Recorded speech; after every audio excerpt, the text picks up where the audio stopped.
Good afternoon, all of you present here. Today my topics for CBSE in-house training is managing change. So we all know and have experienced change is everywhere, and we've also seen change everywhere in life. So change basically means to replace one thing for another or to become different. So these changes, no matter what we experience in our life, whether they seem good or bad at the time, will teach us something new, and it will also help us, okay, or help us, okay, for making decisions in future. So, so change makes us more flexible in our working, doing whatever we do, okay? And it will also make us more understandings, gives us the new experiences in life, and push us forward and prepare us for the future. So you can see here, basically, change is an alteration or modification. So alteration, as we know, is the act of altering or changing things, and modification is the act of modification or the condition of being modified. For example, so if you've already planned to make a wall, your boundary wall of your house 5 feet tall, and if you want to make a slight changes, if you want to make 6 feet tall, this is called modification.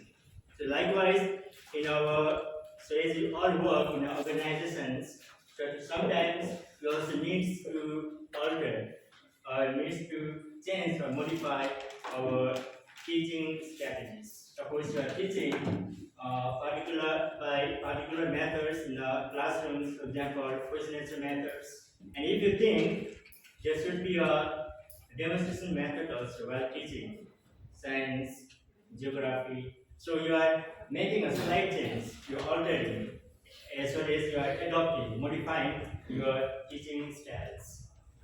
Just because of you want to give something more to the students so that they can learn, okay, better and understand the concept in a better way. And this is the very simple definition of a change. So it may also be looked at as the act or an instance of making or becoming different.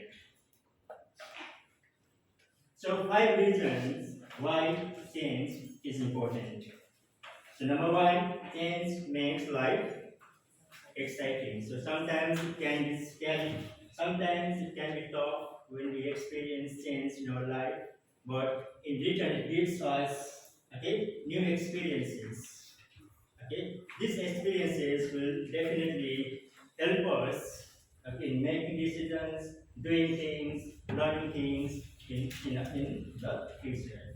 Similarly, number 2, you learn and grow. So every chance you experience or we experience gives us the opportunity to learn and grow. So we learn new things, okay, we meet with new people and with others in the world, which can definitely help us, okay, how we live our life.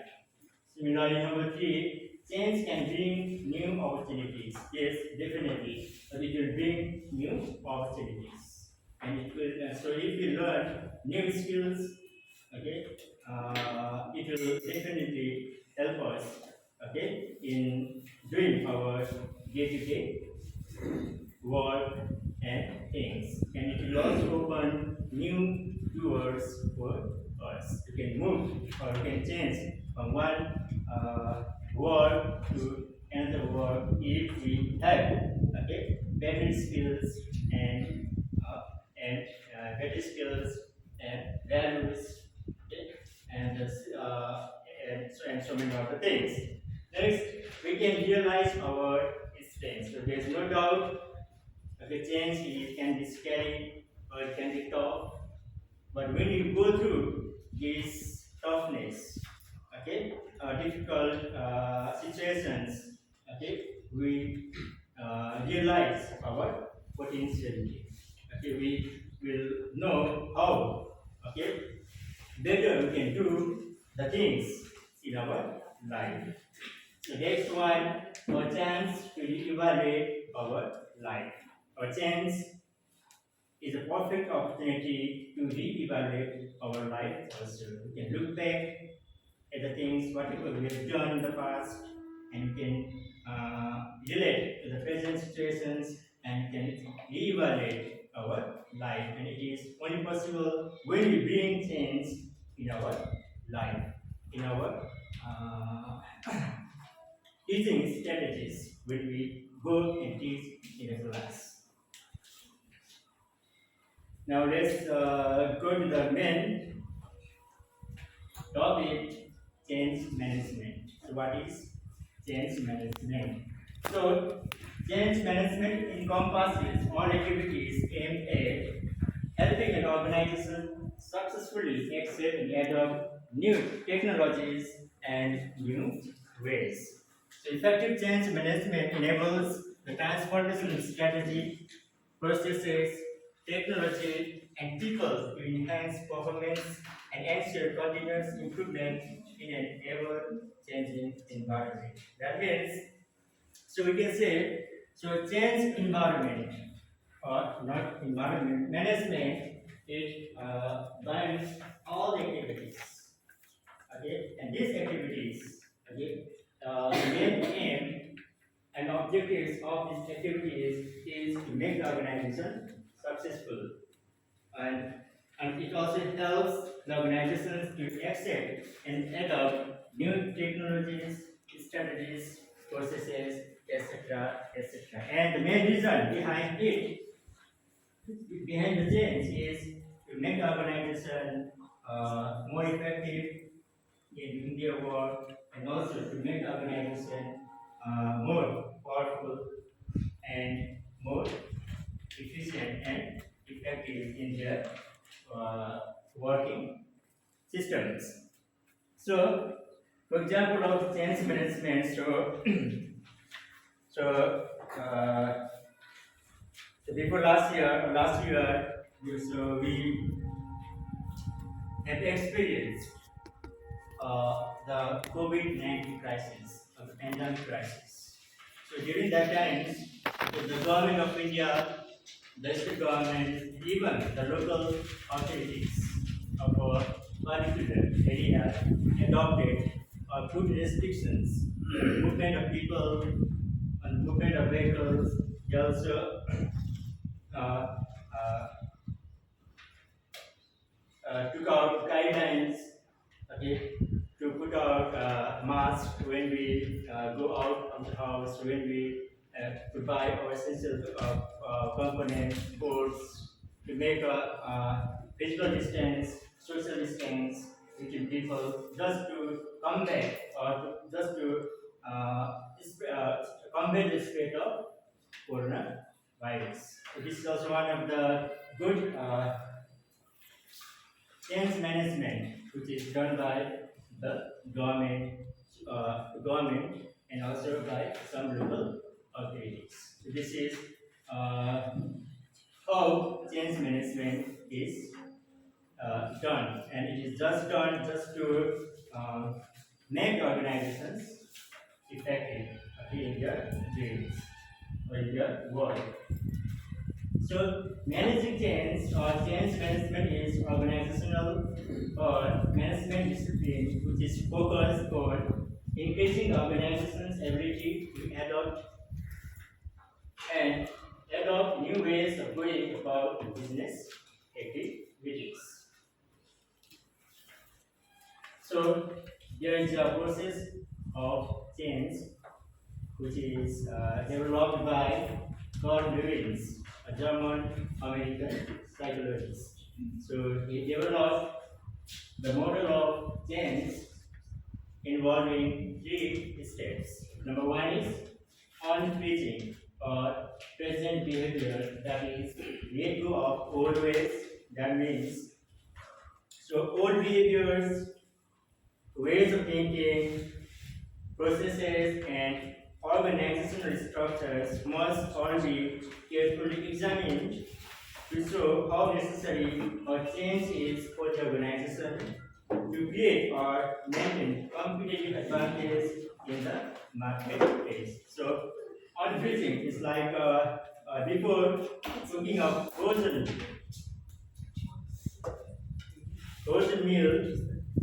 Okay, we have to defrost it. Okay, so before bringing a change, okay, inside the employee or inside the person, okay, they should throw out the old behaviors, habits, ways of thinking, and processes. Okay, so next step is changing, discovering and adopting new attitudes, values, and behaviors with the help of a change agent.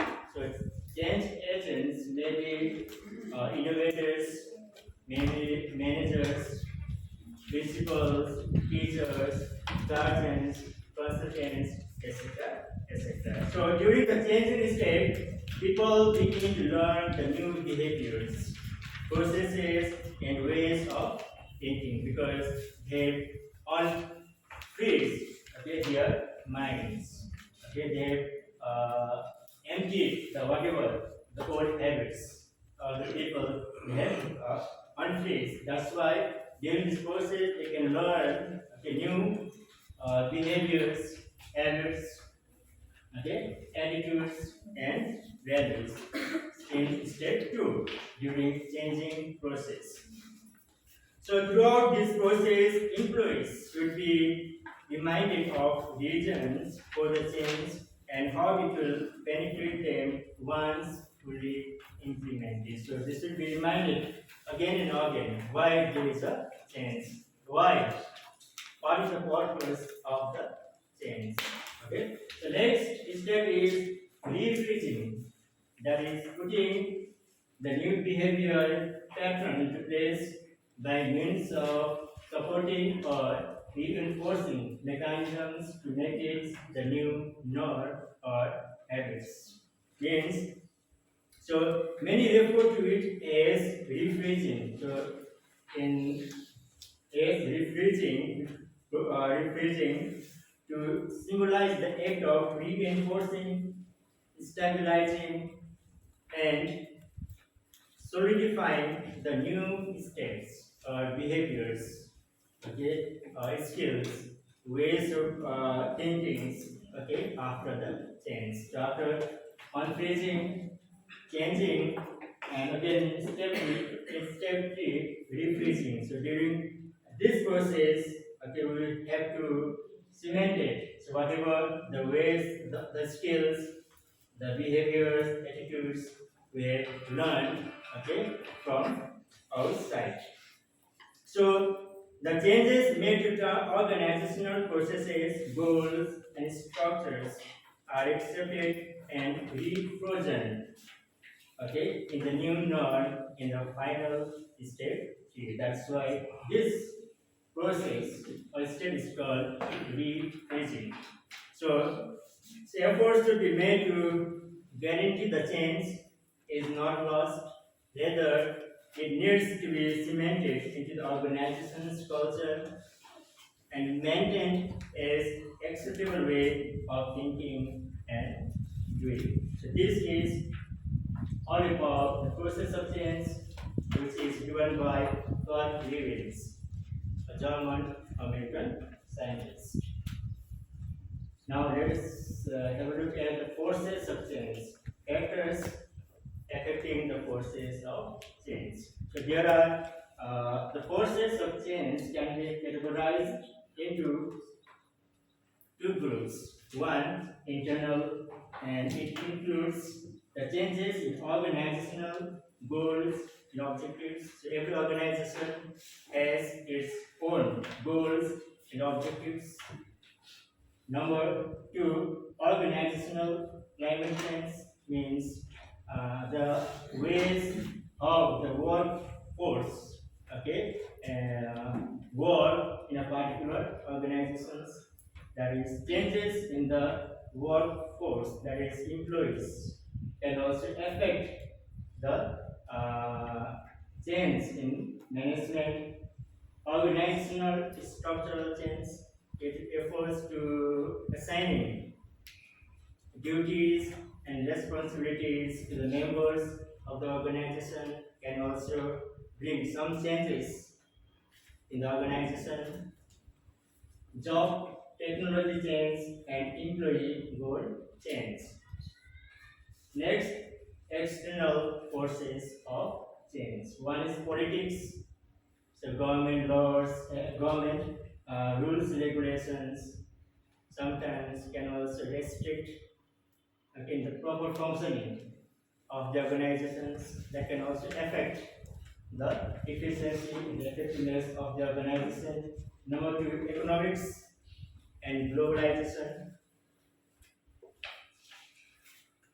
So, the global economy means competitors are likely to come from across the ocean. That means from all the parts of the world.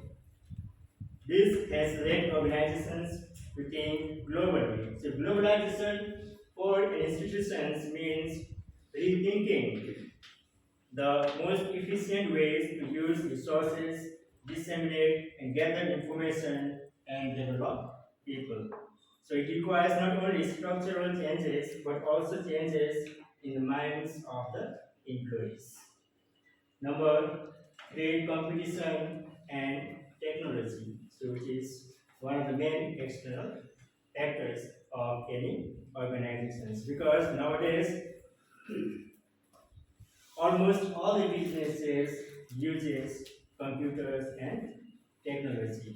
So they can be technology can be used to store and maintain accounts, personal records.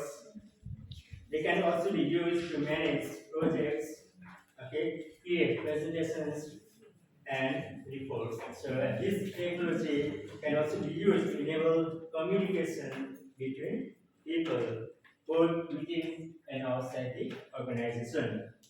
So by using various technologies, including email and many other social media platforms, that's why technology has played a very important role in the functioning, in the development of any organization. So why does change fail? Number one point, due to unwillingness by people to alter long-established attitudes and behavior or habits. After a brief period of trying to do things differently, if left on their own, individuals tend to revert it to their habitual patterns of behaviors. So our brains are hardwired to resist change. That means when change is mentioned, when we hear the word change, okay, it often triggers a fear response in our brain. That's why most of us, okay, resist change. We do not want to bring change, okay, in our mind, in our ways of doing things, because it triggers fear response in our mind. So as soon as something new happens, our brains automatically start trying to compare it with previous things we already know and are familiar with. So this process of comparing things usually uses a lot of energy of our brain. So this mental fatigue can also lead to increase our fear. No wonder, okay, in last stage we, okay, internally panic and do not want to bring change, okay, inside our mind or in our working styles. So that is the reason why most of the change fails. Okay. So Now let's move on to the definition of planned change. So any kind of alteration or modification which is done in advance and differently for the improvement of present position in the better one is called planned change. So who in organizations are responsible for managing change activities? The answer is change agents. So who are the change agents in an organization? So those are persons who act as catalysts who wants to bring changes in the organization and assume the responsibility for changing, managing change activities. So here, change agents can be managers, non-managers, employees, teachers, guardians, consultants of the organization or any other persons who where their main work is to teach something to the learner. So they can be called as change agents. So the option, so who can change, what can change agents change? The options essentially fall into four categories. Number one, structure, technology, physical setting, and the people. And these are examples of planned change. So one, how by changing structure and bring change, okay, in people or in any organization. So changing structure involves making an alteration in authority relations, coordination mechanisms, job redesign, or similar structural variables. Example, change of equipment, engineering, processes, research techniques, or methods of production or delivery of service. So this example, okay, mainly relates to industrial organizations. So if you look relate to the educational institutions, changing structure might involve assigning or giving particular duties and responsibilities to the team members, staffs, and managing other things. So number two, changing technology encompasses modifications in the way work is processed and in the methods and equipment used. Example, adopting new technology, improving tools or equipment, designing new systems, distributing equipment, or acquisition of new skills. So technology has played a very vital role in education, like computers, like white smart boards, digital classrooms. Okay, they all have a great impact on the learning, okay, of children because they can learn, okay, in a very fast manner than oral teachings. So changing the physical setting covers altering the space and layout arrangements in the workplace. So physical settings. So making the physical classrooms more spacious, more airy, fitting, lights in a proper manner, okay, putting smart boards and other things. Okay, these changes, physical settings, can also help the learners to learn effectively. Number four, changing people refers to the changes in the employee attitudes, skills, expectations, perceptions, or behavior. That means changing people by giving receiving the online trainings like this, okay, online or offline in-house trainings. You can also giving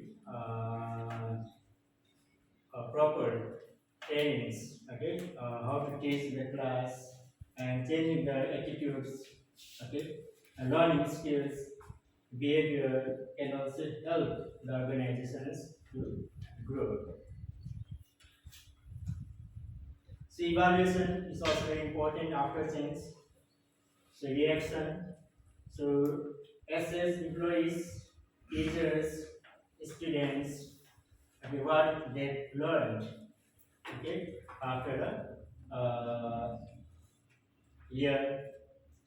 So learning, knowledge and learning actually acquired, behavior, what was actually changed compared to what was desired, results, the extent to which the organization goals were actually achieved. So after uh, change, okay, the change agents can assess or evaluate the process. Now the seven traits or habits or characteristics of effective change agents or masters. So as I said, change masters can be managers, non-managers, teachers, guardians, and parents. Okay, whose main job is to keep or teach the learners or pupils. Number one, giving others feel important. So emphasize their strengths and contributions. We can give feedback to the children after their work. This kind of strategy can also boost their learning habits. Number two, they promote a vision, give a clear idea of where you are headed and why that goal is a value to the people and the organization. So, number three, they follow the golden rule do unto others. Keep your promises, follow through on your commitments. So, do unto others means so we have to love and care. We have to give love, care, and kindness to the people as we would like to be treated in the same way. So number four, they admit mistakes. Okay, the change agents they also admit their mistakes. So if you cover up your errors, they will cover up yours, and the results will be discussed, dysfunction, and distrust.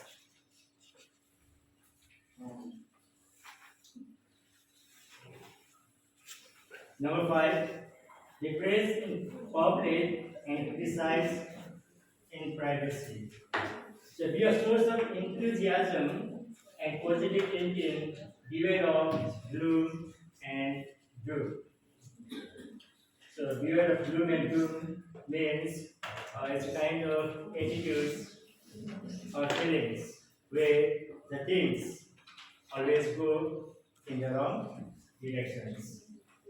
Number six, they stay close to the action, be approachable and available 24/7. So wherever there are problems, okay, with the problems, we must be available to them to answer and to find the solutions to the problems.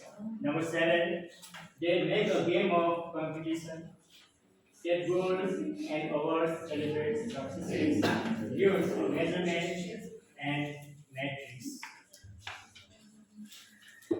So, what are the barriers to change? Number one, uncertainty, unknown in doing business, a new way, that is immaturity, inexperience, some of the barriers to change. Number two, lack of senior management commitment, lack of effective planning, expectation gap, and poor training. These are some of the barriers to change. So, final thoughts for change agents. So, be patient, be flexible, be tenacious or determined in your work, and start with the end in mind by copying. Start with the end in mind. So whatever you do, your work, you start with a clear vision to reach your desired destinations and directions. So I'd like to conclude our session by reading a quotation by Robin Williams. So no matter what people tell you, words and ideas can change the world. Or what?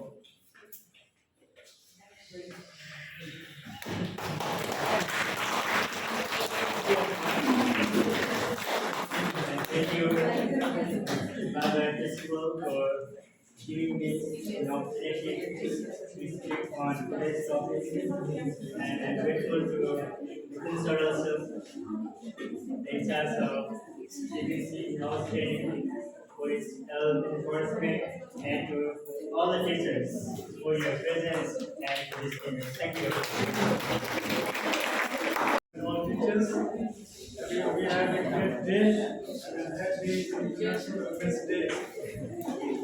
So on behalf of all the teachers, I would like to wish you all a Women's Day.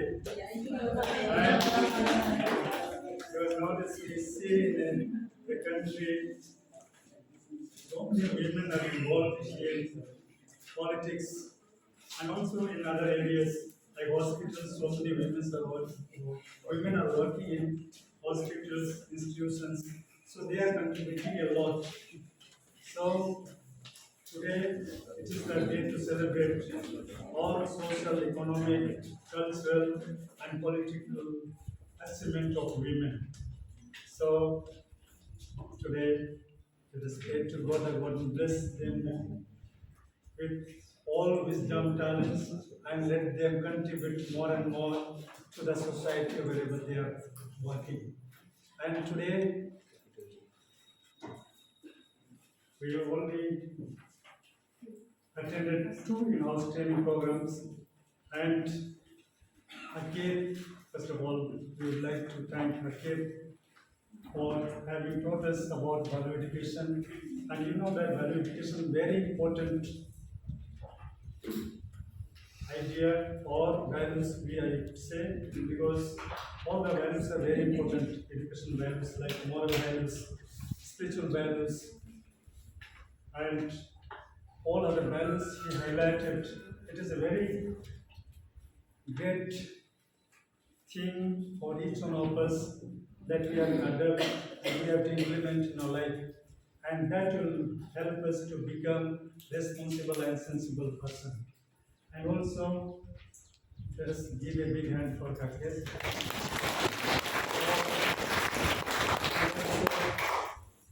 We would like to thank Mr. Suramani. He has taught us about change, and change is very necessary in our life. We have to bring changes in our life, physically, spiritually, morally, and emotionally. So he has highlighted all about the change. So he has highlighted about the process of change, and we have learned a lot about the effective management change. So he has nicely narrated, explained about effective management change. So we have learned a lot. So let us give a big hand for